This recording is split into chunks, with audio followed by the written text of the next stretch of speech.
அடகில் இருக்கும் தங்க நகைகளை மீட்டு 10 நிமிடங்களில் பிரைம் கோல்ட் ஹப் மூலம் அதிக விலைக்கு விற்க 7997990028 தொடர்பு கொள்ளவும்.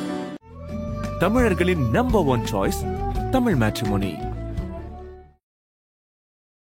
தமிழ்நாட்டுடைய மானத்தை அடகு வைத்து விட்டு குடும்ப நலனுக்காக தான் முதல்வர்கள் டெல்லி போயிருக்காருங்கிற ஒரு பார்வையை விஜய் வச்சிருக்காரு. ரொம்ப ரொம்ப காட்டமான அறிக்கை. விஜயுடைய பார்வையை பத்தி உங்களுடைய கருத்து என்ன சார்? தமிழ்நாட்டின் மானத்தை அடகு வைத்து விட்டாருன்னா தமிழ்நாடு மானத்தை எப்படி அடகு வைக்க முடியும்? அப்ப சேட்டு கடையில அடகு வைக்கிற பொருளா தமிழ்நாட்டு மானம்? என்ன விஜய் எல்லாம் என்ன புரிஞ்சுக்கிட்டு பேசுறாரா, புரியாம பேசுறாரா? அவருக்கு எழுதி கொடுக்குறவங்க யாரு? உண்மை எனக்கு விளங்கவே இல்லை. நம்மளே கல்வியை நம்ம மாநில பட்டியல் கொண்டு வரணும்னு போராடிட்டு இருக்கோம். விஜய்க்கு நல்லா தெரியும். அது அவர் தான் அனிதா வீட்டுக்கு எல்லாம் போனாரு. நீட்டோட கொடுமைகள்லாம் தெரியும். அப்போ மாநில அதிகாரத்தை பெருக்கணுங்கிற நோக்கத்தோட ஒரு புதிய கட்சி செயல்படணுமே தவிர மாநில அதிகாரத்தை கேலிக்குரியதாக மாற்றுற அளவுக்கு அறிக்கையெல்லாம் வரக்கூடாது. அவருக்கு தெரியலங்க. விஜய்க்கு என்ன சார் அடிப்படை அரசியல் தெரியலங்கிறீங்களா? கண்டிப்பா. சரி, நீங்க அரசியல்ல மேல வரணும்னா முதல்ல இதெல்லாம் கத்துங்க. 40 வருஷமா நடந்துட்டு இருக்கிற பல விஷயங்கள் இங்க இருக்கு. நீங்க 40 வருஷமா என்ன பண்ணிட்டு இருந்தீங்க? நீங்க சினிமா ஸ்டாரா இருந்தீங்க. அதை தாண்டி எதுக்காக உங்களுக்கு ஓட்டு போடணும் ஜனங்க? திமுக வேண்டாம், ரைட்டு வேண்டாம். அதிமுக வேண்டாம், ரைட்டு வேண்டாம். விஜய் வேணும்னா எதுக்கு வேணும் அதை சொல்லுங்க முதல்ல. விஜயோட குற்றச்சாட்டு என்ன? பிஜேபியோட மறைமுக கூட்டணி. பிஜேபியோட மறைமுக கூட்டணி வச்சா யாருக்கு நஷ்டம் வரும்? திமுகவுக்கு தான் நஷ்டம் வரும். பிஜேபிக்கு சேர்த்து வரும்ல. இவ்வளவு அவங்க தானே 1000 கோடி ரூபான்னு முதல்ல சொல்றது அண்ணாமலை தானுங்க. அப்புறம் தானே ஃபிகரே நமக்கு தெரிஞ்சுது 1000 கோடி. அது என்ன 1000 கோடி தான் இருக்குமா? 10,000 கோடி இருக்காதா? அப்ப விஜய் எதுக்கு அதுக்கு பலியாகிறாரு? பிஜேபி பேர்ல யாரும் குற்றம் சாட்டல. ஆனா பிஜேபி இடியை தப்பா பயன்படுத்துதா இல்லையாங்கிறதுக்கு இந்தியாவில நடந்த ஏராளமான சம்பவங்கள் உதாரணம். யாருங்க இடிங்கிற ஒரு நிறுவனத்தை யாரு குறை சொல்றா? யாரும் குறை சொல்லல. ஆனா அந்த நிறுவனத்தை அரசியலுக்காக பயன்படுத்தும் போது, அந்த அமைப்பை அரசியலுக்காக பயன்படுத்தும் போது ஏற்படுகிற விளைவுகளை நம்ம பார்த்துட்டோம். அதனாலதானே இந்த குறைபாடுகள் வருது. ஆதரணையர்களுக்கு அன்பு வணக்கம். இன்று நம்மோடு மூத்த பத்திரிகையாளர் திரு தராசு ஷியாம் அவர்கள் உள்ளார். வணக்கம் ஷியாம் சார். தாமரை வணக்கம் சார். நலமா இருக்கீங்களா? நல்லா இருக்கு. மகிழ்ச்சி சார். முதல்வரினுடைய டெல்லி பயணம் இதுதான் ஒரு மிகப்பெரிய ஒரு பேஸ்ஃபுல்லாக மாறி இருக்கு. தமிழ்நாட்டின் எதிர்கட்சி தலைவர் திருமிகு எடப்பாடி பழனிசாமி அவர்கள் ரொம்ப ஒரு காட்டமான ஒரு அறிக்கையை கொடுத்திருந்தாரு. அதே போல தவேக கட்சியின் தலைவர் விஜய் அவர்களும் கூட மிக மிக ஒரு காட்டமான அறிக்கையை கொடுத்திருக்காரு. தமிழ்நாட்டுடைய மானத்தை அடகு வைத்து விட்டு குடும்ப நலனுக்காக தான் முதல்வர்கள் டெல்லி போயிருக்காருங்கிற ஒரு பார்வையை விஜய் வச்சிருக்காரு. ரொம்ப ரொம்ப காட்டமான அறிக்கை. விஜயுடைய பார்வையை பத்தி உங்களுடைய கருத்து என்ன சார்? விஜய் பார்வை சரியில்லை. என்ன காரணம்னா, நிதி ஆயோக் இதோட அடிப்படை பிரின்சிபலை நம்ம புரிஞ்சுக்கிடணும். அதுல நிதி ஒதுக்கீடே கிடையாது. அது பேரு நிதி ஆயோக்னு சொல்றோம், நிதி ஆயோக்னு சொல்றோமே தவிர அது national institution for transformation India, அவ்வளவுதான். இந்தியாவை மாற்றுவதற்கான ஆலோசனைகள், கூட்டு ஆலோசனைகள் நடத்தப்படுகிற ஒரு இடம். இது முன்னாடி நிதி கமிஷன் இருந்ததுங்க, ஃபைனான்ஸ் கமிஷன். அதுல நம்ம ஸ்டேட்டோட ரிக்வயர்மெண்ட்ஸ் சொல்லுவோம். இப்போ எம்ஜிஆர் காலத்துல கூட சத்துணவுக்கு பணம் கொடுக்கல மத்திய அரசாங்கம், ராஜீவ்காந்தி அமைச்சரவை. 87 எம்ஜிஆர் போய் பணம் கேட்கும்போது முடியான்ட்டாங்க. மன்மோகன் சிங் தலைவர், அவர் கோவிச்சுட்டு வந்துட்டார், தமிழ்நாடு ஹவுஸுக்கு வந்துட்டாரு. அதுபோல் ராஜீவ்காந்தி தலையிட்டு பணம் கிடைக்க ஏற்பாடு செய்தார். கலைஞரை நெஞ்சுக்கு நிதியில சொல்லியிருப்பாரு, நான் மாதிரி பணம் கேட்க போனேன். வறட்சி நிவாரண நிதிக்கு ஏதோ சில கோடி ரூபாய் தான், ஆனா 69. மொராய் தேசாய் நான் என்ன வீட்டுல பின்னாடி பணங்காட்சி மரமா வச்சிருக்கேன், நீங்க கேட்கறப்பெல்லாம் பணம் கொடுக்கன்னு சொன்னாரு. இதுதான் நிலவரம். மாநிலங்கள்லாம் பிச்சைக்காரங்க மாதிரி நடத்துறாங்க. குறைந்தபட்சம் இது நிதி கமிஷன்லயாவது இந்த நிலைமை இருந்தது. நரேந்திர மோடி அவர்கள் முதல்வராக இருந்த போதே நிதி கமிஷன் நடவடிக்கைகளை எல்லாம் கண்டிப்பாரு. இன்னும் நான் பெரிய அளவுக்கு அதை சீர்திருத்தம் பண்ணணும், மாநிலங்களை எல்லாம் ரொம்ப மோசமா ட்ரீட் பண்றாங்க. அப்போ மன்னிக்கணும், நரேந்திர மோடி அவர்கள் பிரதமரான பிறகு இந்த நிலைமை மாறும்னு எதிர்பார்த்தோம். மாறப்போகுது, நிதி ஆயோக் கொண்டு வரோம். 2014 ஒரு கொடியேற்றி வச்சுட்டு பேசுறது, நிதி ஆயோக் கொண்டு வர போறோம். இனிமேல் பாருங்க மாநிலங்களுக்கு எல்லாம் நியாயமான அதிகாரம் கிடைக்கும். அதெல்லாம் ஒண்ணும் கிடைக்கல. 2015 ஜனவரி 1ஆம் தேதி என்னமோ இது வந்துச்சுங்க இந்த அமைப்பு. ஆமா, வெறும் கூட்டம் தான். அது போகிறதே கிடையாது, வேஸ்ட். ஆக்சுவலா உண்மையாவே வேஸ்ட். பல மாநில முதல்வர்கள் வர்றதில்ல. பிஜேபி ஆளுற மாநில முதல்வர்களுக்கு வேற வழி இல்லை, அவங்க போறாங்க. அப்படி கூட பீகார் முதலமைச்சர் வரல. இத்தனைக்கும் தேர்தல் அவங்களுக்கு இருக்கு, அதுக்கு வரல. அப்போ முதலமைச்சர் 3 வருஷமா போகல. இப்ப ஏன் போனாரு அப்படின்னா, உண்மையிலே இப்பவும் போயிருக்க வேண்டாம். ஏன் போனாருன்னா, நம்ம ஒரு வழக்கு போட்டிருக்கோம், சூட்டு போட்டிருக்கோம் உச்ச நீதிமன்றத்துல. அதுல என்ன குற்றச்சாட்டு வைக்கிறோம்? மாநில அரசு சொல்றத மத்திய அரசாங்கம் கேட்கறது இல்ல, பணம் கொடுக்கறது இல்ல, 2100 கோடி ரூபாய் மேல வந்து நிலுவை வச்சிருக்காங்க. சமக்கிர அபியான் அதே ஒரு 10ஆம் வசதி நிர்மாண திட்டங்க. அதாவது மொத்தம் 3 திட்டம் இருந்துச்சுங்க. முதல்ல 3 திட்டத்தையும் ஒன்னா சேர்த்தாங்க. முதல்ல வந்து சர்வ சிக்ஷா அபியான், அப்புறம் மத்தியம சிக்ஷிக் அபியான், அது வந்து இடைநிலை, அப்புறம் ஆசிரியர்களுக்கு. இந்த 3ஐயும் சேர்த்து ஒன்னா கொண்டு வந்ததுதான் இது. 2018 வந்துருச்சு. NEPA 2020 வந்ததுதான். ஆமா. NEPA ஒத்துக்கிடலைன்னா இந்த பணத்தை ரிலீஸ் பண்ண மாட்டோம்னு சொல்லக்கூடாது. என்ன காரணம்னா இது அதுக்கு முந்தி இருக்கிற ஸ்கீம். நம்ம செலவு பண்ணிட்டு தான் இருக்கோம். 40% ஸ்டேட்டோட ஷேர், 60% தான் ஷேர். அவங்க பணம் கொடுக்க மாட்டேன்னு சொன்னா அது பச்சை அயோக்கியத்தனம். ஆனா அப்படிதான் சொன்னாங்க. அப்ப PM ஸ்ரீ என்னங்க திட்டம்? இந்தியாவில் இருக்கிற ஒரு 10,000க்கு உட்பட்ட பள்ளிகளை தரம் உயர்த்துறாங்க. இது லேபிள் ஓட்டுற வேலை. ஏன்னா ஏற்கனவே இருக்கிற கேந்திரிய வித்யாலயா இதெல்லாம் அப்படிதானே, அதே ஸ்கீம் தானே. இப்ப நிறைய கேந்திரிய வித்யாலயா பாத்தீங்கன்னா PM ஸ்ரீ. ஆமா. மைசூர் பாக்கு கூட மைசூர் ஸ்ரீ தான். இப்போ மைசூர் ஸ்ரீ, ஏன்னா அது பாக்குன்னு வருதான். மைசூர் பாக்கே வந்து மைசூர்ல கண்டுபிடிக்கப்பட்டது, இந்தியாவுக்குள்ள கண்டுபிடிக்கப்பட்ட ஒரு ஸ்வீட்டுங்க. பாக்காவா என்னமோ சொல்றாங்க கன்னடத்துல வந்து பாகு. அது வந்து அது சுகரும் தண்ணியும் சேர்ந்த ஒரு கலவை, அதான் அதுக்கு பேரு. அதே வந்து இவங்க பாக்குனா பாகிஸ்தான்னா நீங்க சேப்பாக்கெல்லாம் சேப் ஸ்ரீ இப்படிதான் நீங்க மாத்திட்டே போகணும். பெரும்பாக்கத்தை பெரும் ஸ்ரீ, இப்படியான பைத்தியகாரத்தனமான ஒரு நாடா இருக்குங்க இது. அப்ப இந்த நாட்டுல வந்து நரேந்திர மோடி பிரைம் மினிஸ்டர், அவர் நினைச்சதை அவர் செய்யறாரு, பின் விளைவுகளை பத்தி கவலைப்படுறதே கிடையாது. அதுல ஒண்ணுதான் இந்த இது நீத்தி ஆயோக். அந்த நீத்தி ஆயோக்கு ஒரு 3 வருஷமா போகல, போக வேண்டியது இல்லைங்கிறதா என் கருத்து. சரி போயாச்சு. போன பிறகு அவரு தமிழ்நாட்டின் மானத்தை அடகு வைத்து விட்டாருன்னா, தமிழ்நாடு மானத்தை எப்படி அடகு வைக்க முடியும்? அப்ப சேட்டுக்கடையில அடகு வைக்கிற பொருளா தமிழ்நாட்டு மானம்? என்ன விஜய் எல்லாம் என்ன புரிஞ்சுக்கிட்டு பேசுறாரா, புரியாம பேசுறாரா, அவருக்கு எழுதி கொடுக்குறவங்க யாரு? உண்மை எனக்கு விளங்கவே இல்லை. என்ன காரணம்னா, ஸ்கீமே அண்டர்ஸ்டாண்ட் பண்ணாம பேசக்கூடாது. தமிழ்நாட்டு மானத்தை அடகு வைக்கணும் அப்படின்னா அவர் எதுக்கு போய் பப்ளிக்கா அடகு வைக்கணும்? அவர் ஏதாவது ஒரு வேலை மறைமுகமா போக வேண்டியதானே. அங்க வழக்கு போட்டிருக்கோம். இப்பதான் டாஸ்மாக் வழக்குல சுப்ரீம் கோர்ட் EDயே கண்டிச்சிருக்கு. யுவர் ED அப்படின்றாரு தலைமை நீதிபதி. வெளிநாட்டு சம்பவம் மாதிரி யுவர் ED. ஏன்னா அவ்வளவு மோசமா இருக்கு. வரிசையா வழக்கு வருது இல்லைங்க. உச்ச நீதிமன்றத்துல வழக்கு வரும்போது உச்ச நீதிமன்றம் இரிட்டேட் ஆகுது. அப்போ டியூ ப்ராசஸே கடைபிடிக்க மாட்டேன்றாங்க மத்திய அரசாங்கம். எல்லாமே அப்படித்தான் செய்யுது. சரி, போன வருஷம் செப்டம்பர் மாசம் 27ஆம் தேதி இதே தமிழ்நாடு முதலமைச்சர் இதே பிரைம் மினிஸ்டர் சந்திக்கிறாரு, தனியா அப்பாயின்மெண்ட் வாங்கி. அப்போ ED ரைட் நடக்கல. அப்பதான் செந்தில் பாலாஜி எல்லாமே நடந்து முடிஞ்சிருக்கு. அப்ப என்ன கோரிக்கை வைக்கிறாரு? மெட்ரோவுக்கு பணம் வேணும், மீனவர்கள் நலன்கள் பாதுகாக்கப்படணும், அதுக்கு பிறகு வந்து வேற சில திட்டங்கள் இதெல்லாம் சேர்த்து ஒரு கோரிக்கை மனு. மெட்ரோ பணம் பாதி ரிலீஸ் ஆச்சு. அதை தாண்டி வேற என்ன அந்த கோரிக்கையில நிறைவேற்றிட்டாங்க? மீனவர் உடனே கச்சத்தீவு உங்க ஆட்சியில் தான் அடமானம் வைக்கப்பட்டது அப்படின்னு கச்சத்தீவு பிரச்சனை கிளப்பினாங்க. அப்ப கச்சத்தீவு மீட்க வேண்டியதானே. இலங்கைட்ட ஒரு ஒப்பந்தத்துக்கு குத்தகை அடிப்படையில் லீஸுக்கு வாங்க வேண்டியதானே. பொலிட்டிக்கலா மட்டும்தான் இவங்க குற்றச்சாட்டு வைக்கிறாங்களே தவிர அதோட ஆழ அகலத்தை ஆராயறதுல அந்த பட்டியல விஜய் சேர்றாரு. அதான் இதுல சிக்கல். விஜய் பொலிட்டிக்கல் என்ன சொல்றாரு? சமீபத்துலதான் அந்த டாஸ்மாக் விவகாரத்துல வந்து ஒரு 1000 கோடி ரூபாய் ஊழல்னு வந்து ED சொன்னாங்க. அதன் காரணமாக டாஸ்மாக் தலைமையகத்துல ஆரம்பிச்சு திமுகவுக்கு நெருக்கமான பல இடங்கள்ல வந்து ரெய்டு என்பது நடத்தப்படுது.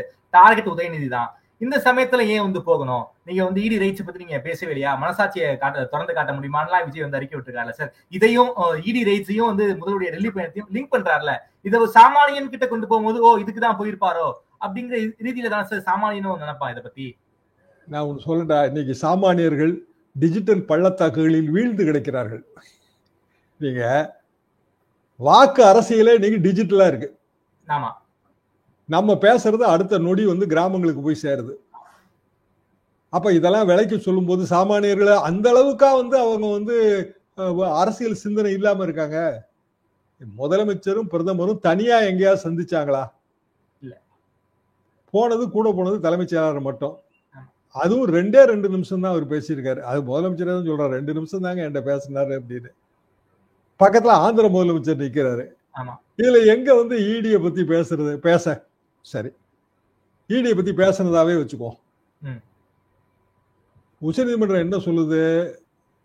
இடி வந்து கூட்டாட்சி தத்துவத்துக்கு விரோதமா செயல்படுது.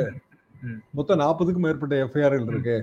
அது எத்தனையோ வருஷமா நிலுவையில் இருக்கு. நீங்க 2025 போறீங்களே. டாஸ்மாக்ங்கிறது மத்திய அரசாங்கத்தோட துறை கிடையாது, மாநில அரசாங்கத்தோட துறை கிடையாது, ஒரு கம்பெனி, கார்பரேஷன். கார்பரேஷன் மாநில அரசு கீழே இருக்கு. கார்பரேஷன்ல ஊழல் நடக்குது. நடவடிக்கை எடுக்க வேண்டியது யாரு? இடியா மாநில அரசா? மாநில அரசு தான். மாநில அரசோட அதிகாரத்துக்குள்ள நீங்க தலையிட்டீங்கனாலே அது பெடரலிசம் இருக்காதுல்ல. அப்பதான் நீங்க எல்லா துறையும் நீங்களே எடுத்துக்கங்க. எவ்வளவோ துறைகள் இருக்கு. நம்மளே கல்வியை வந்து நம்ம மாநில பட்டியல் கொண்டு வரணும்னு போராடிட்டு இருக்கோம். விஜய்க்கு நல்லா தெரியும். அது அவர் தான் அனிதா வீட்டுக்கெல்லாம் போனாரு. நீட்டோட கொடுமைகள்லாம் தெரியும். அப்போ மாநில அதிகாரத்தை பெருக்கணுங்கிற நோக்கத்தோட ஒரு புதிய கட்சி செயல்படணுமே தவிர மாநில அதிகாரத்தை கேலிக்குரியதாக மாற்றுற அளவுக்கு அறிக்கையெல்லாம் வரக்கூடாது. அவருக்கு தெரியலங்க. விஜய்க்கு யார் எழுதி கொடுத்தான்னு எனக்கு தெரியாது.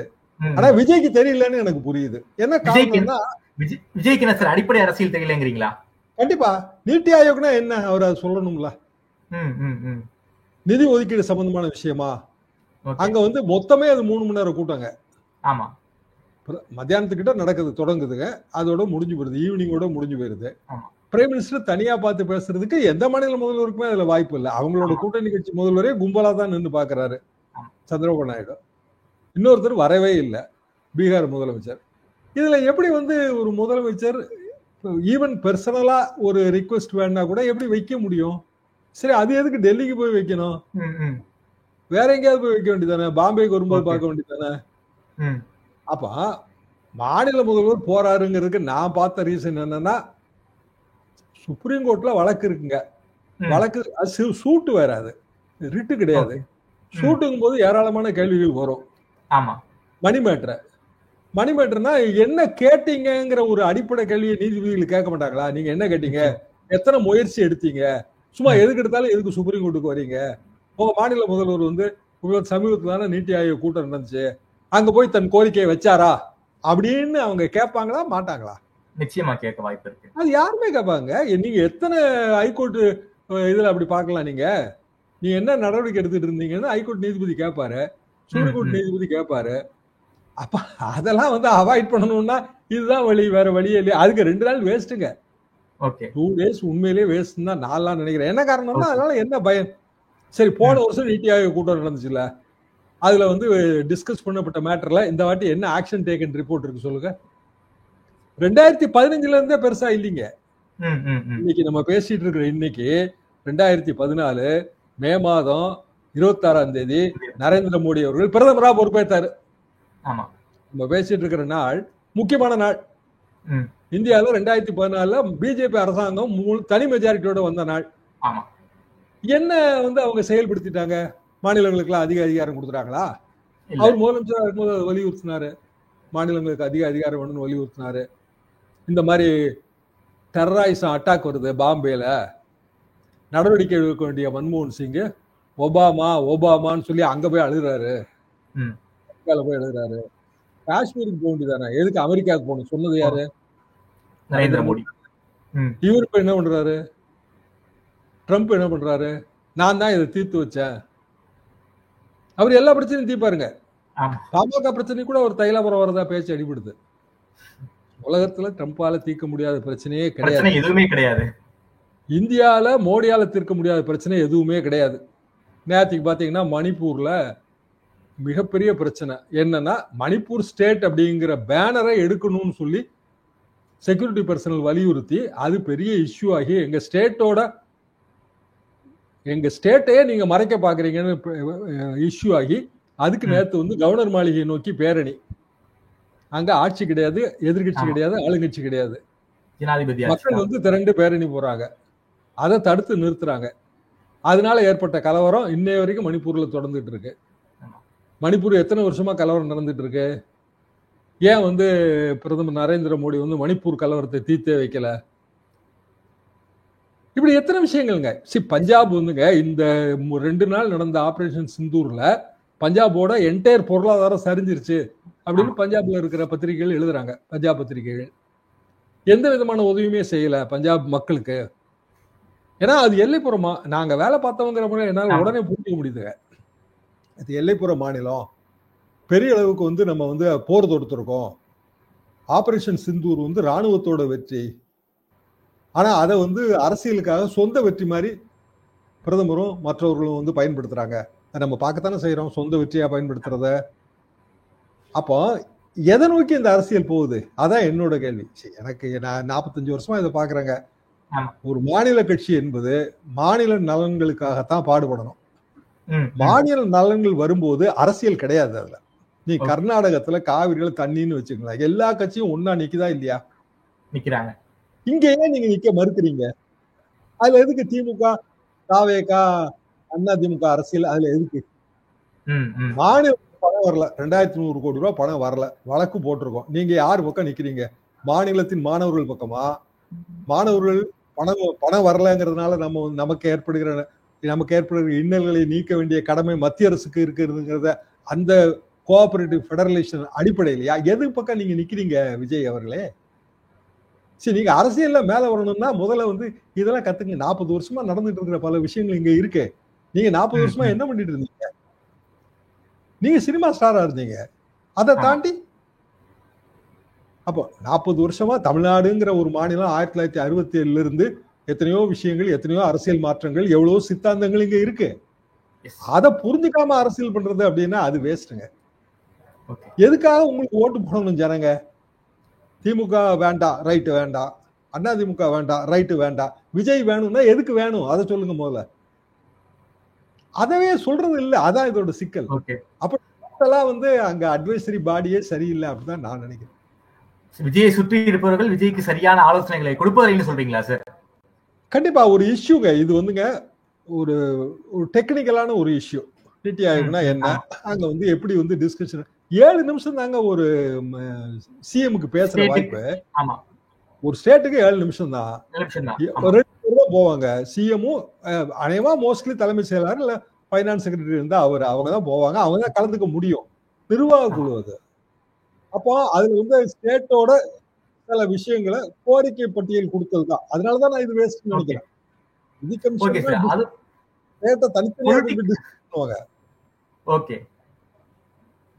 பொலிட்டிக்கலா என்ன சொல்றாருன்னா வந்து திமுக வந்து பாஜகவோட மறைமுக கூட்டணி வச்சிருக்காங்க. நேரடி கூட்டணி வச்சாலும் ஆச்சரியமே நீங்க வந்து பட வேணாம். தமிழ்நாட்டை வந்து சுரண்டிக்கிட்டு இருக்கிற திமுக பாஜக கால விழுந்துட்டாங்க அப்படிங்கிற வார்த்தையெல்லாம் யூஸ் பண்ணிருக்காரு. உண்மையாலுமே திமுகவும் பாஜகவும் மறைமுக கூட்டணியா சார்? எப்படிங்க வைக்க முடியும்? இப்போ தமிழ்நாட்டுல போலரைசேஷன் எப்போதுமே உண்டு. ஓட்டை வந்து போலரைஸ் பண்றது அதுதான் வெற்றிக்கான வழி. அதனாலதான் நான் டிஜிட்டல் பள்ளத்தாக்குகள்னு சொன்னேன். இப்போ எங்க காலத்துல பிரிண்ட் மீடியா மட்டும் எழுதிக்கிட்டே இருப்போம். இன்னைக்கு வந்து டிஜிட்டல் மீடியா ஆயிடுச்சு. அப்போ இது வந்து அல்காரிதம் பேஸ்ட் மாஸ் மேனிபுலேஷன். ஒவ்வொரு கருத்தும் வந்து ஏதாவது ஒரு வகையில அது ஒரு ட்வீட்டாகவோ அல்லது வந்து ஒரு வீடியோவாகவோ ஒரு ரீலாகவோ ஷார்ட்டாகவோ மாறி மக்களுக்கு போகுது.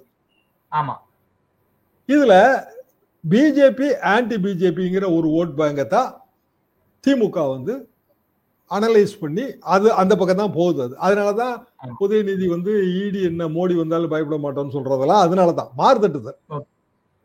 இந்த மாறுதட்டுதல் அதிமுகவுக்கும் உண்டு, திமுகவுக்கும் உண்டு. அவங்க ஓட்டு வங்கிக்கு அவங்க பிளே பண்றாங்க. அப்போ விஜயோட குற்றச்சாட்டு என்ன?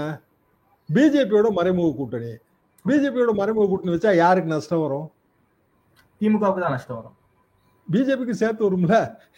இவ்வளவு அவங்க தானே 1000 கோடி ரூபான்னு முதல் சொல்றது அண்ணாமலை தானுங்க. அப்புறம் தானே ஃபிகரே நமக்கு தெரிஞ்சுது 1000 கோடி. அது என்ன 1000 கோடி தான் இருக்குமா? 10,000 கோடி இருக்காதா? இருக்கலாம். டாஸ்மாக் எத்தனை வருஷமா இருக்குங்க? ஜெயலலிதா காலத்துக்கு முன்னாடி இருந்திருக்கு. 10,000 கோடி இருக்காதா? 41 எஃப்ஐஆரோட வேல்யூவே அவ்வளவுதானா? எப்படி வந்துச்சு 1000 கோடி ஃபிகர்? அதைத்தான் சுப்ரீம் கோர்ட் கேக்குது. 1000 கோடி இந்த ஃபிகர் எங்க இருந்து வந்துச்சு? 100 கோடி நாங்க டெல்லி லிக்கர் ஸ்கேம் ஊழல் 100 கோடி ஃபிகர் எங்க இருந்து வந்துன்னு கேட்டா இது வரைக்கும் பதில் இல்ல. வழக்கு அங்கேயே தொங்கிட்டு நிக்கி. அடுத்த கட்டம் போக மாட்டேங்குது. அரவிந்த் கெஜ்ரிவால முதலமைச்சர் பதவியில இருந்து காலி பண்ணதோட ஊத்தி முடியாச்சு வழக்க. இனி 5 வருஷம் கழிச்சுதான் அதை பத்தி பேசுவாங்க. அப்ப விஜய் எதுக்கு அதுக்கு பலியாகிறாரு? சரி, அவர் புதுசா வராருங்க, வரட்டுங்க, வெல்கம். எப்போதுமே அரசியலுக்கு புதுசா வரணும்.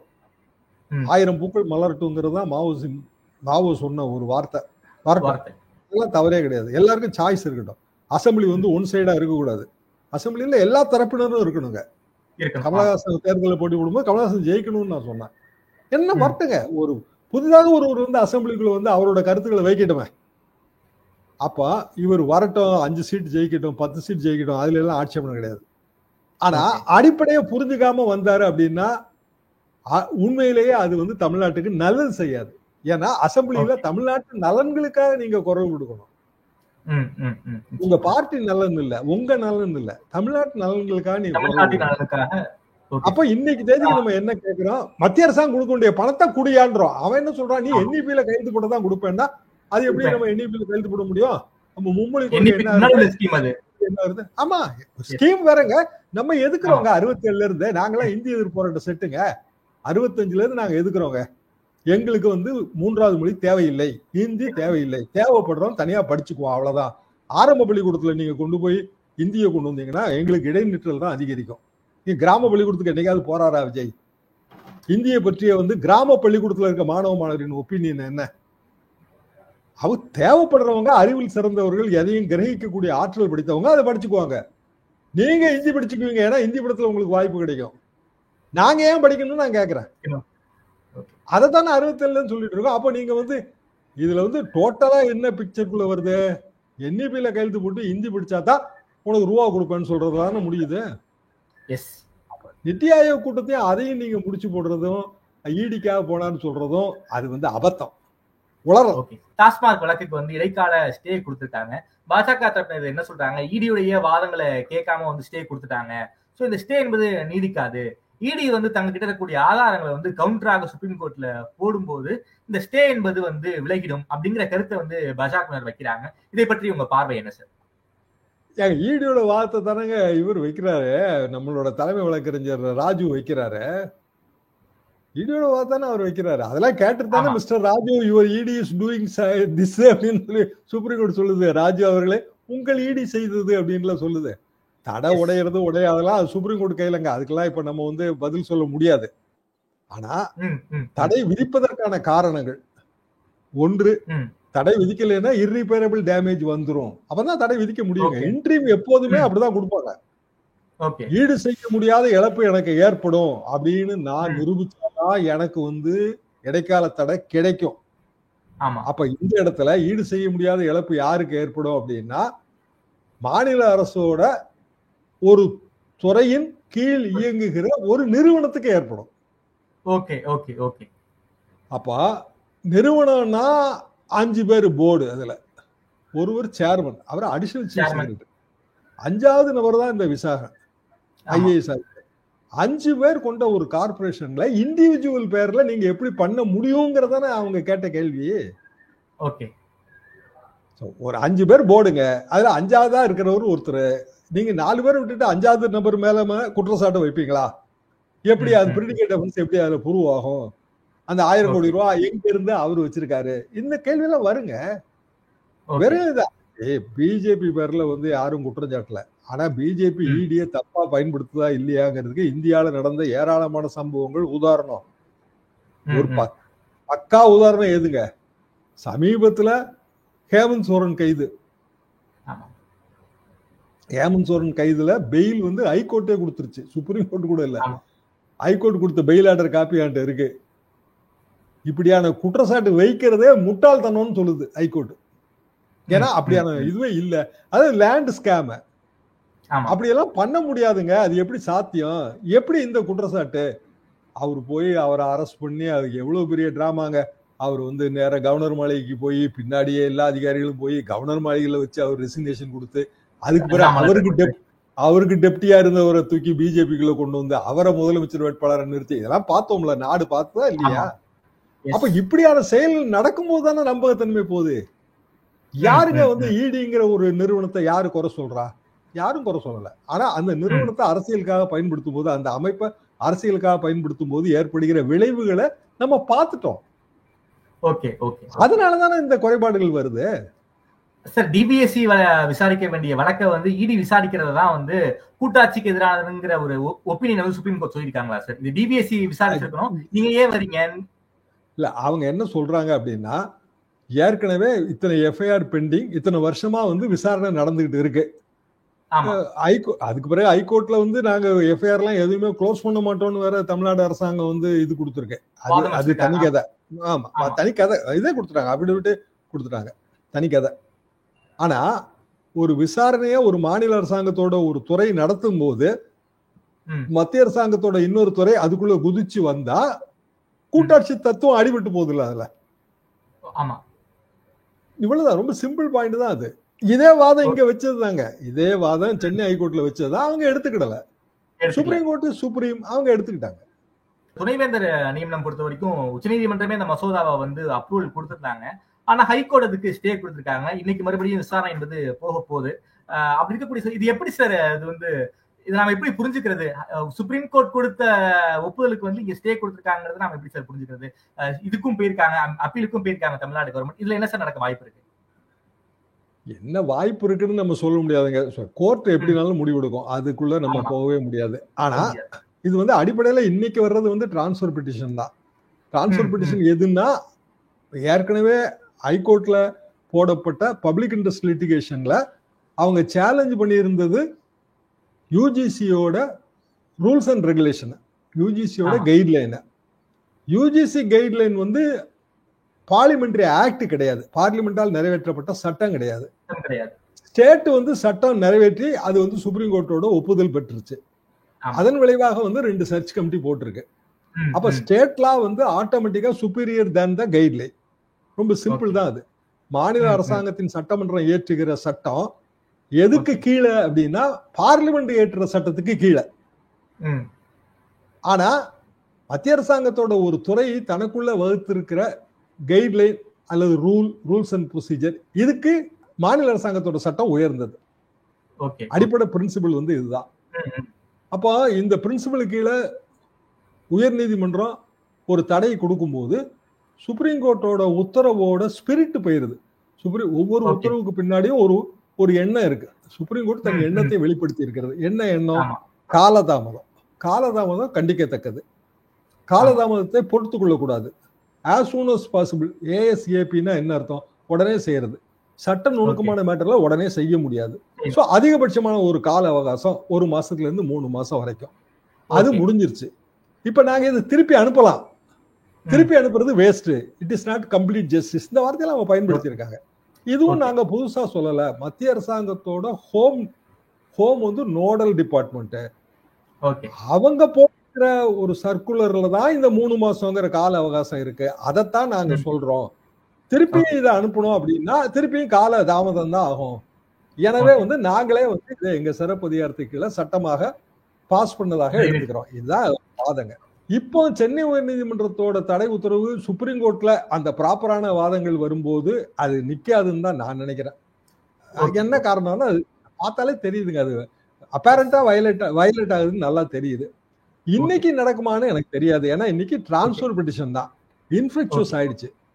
என்னன்னா உயர்நீதிமன்றத்தோட தீர்ப்போடைய அந்த டிரான்ஸ்ஃபர் பெட்டிஷன் செல்லாததாகிவிட்டது. அப்ப டிரான்ஸ்ஃபர் பெட்டிஷன்ல வந்து அமெண்ட்மெண்ட் போடலாமா, அந்த மாதிரி விஷயங்களை சுப்ரீம் கோர்ட்டும் முடிவு செய்யணும். என்ன முடிவு செய்வாங்கன்னு நமக்கு தெரியும். சார், கடைசி கேள்வி சார். குறிப்பாக கவர்னருக்கும் டைம்லைன் பிக்ஸ் பண்ணிருக்காங்க, ஜனாதிபதிக்கும் டைம்லைன் பிக்ஸ் பண்ணிருக்காங்க. ஜனாதிபதி வந்து உச்சநீதிமன்றத்துக்கு கேள்வி கேட்டிருக்காங்க. உச்சநீதிமன்றம் ஜனாதிபதியை கேள்விக்கு பதில் சொல்லலாமா சொல்லக்கூடாதா என்பது வந்து உச்சநீதிமன்றத்துடைய தனிப்பட்ட விருப்பம். சொல்லணும்னு அவசியம் கட்டாயம் கிடையாது, கான்ஸ்டிடியூஷன் அப்படிதான் சொல்லியிருக்கு. ஆனாலும் பாஜகவை சேர்ந்தவர்கள் துணை ஜனாதிபதி பார்லிமெண்ட் தான் வந்து பெருசு, சுப்ரீம் கோர்ட்டை விட பார்லிமெண்ட்டுக்கு தான் உச்சபட்ச அதிகாரம் இருக்கு அப்படிங்கிற நரேட்டிவ் வந்து செட் பண்ணிக்கிட்டு இருக்காங்க சார். இதை நாம எப்படி சார் புரிஞ்சுக்கணும்? துணை ஜனாதிபதி சொல்றது தவறு.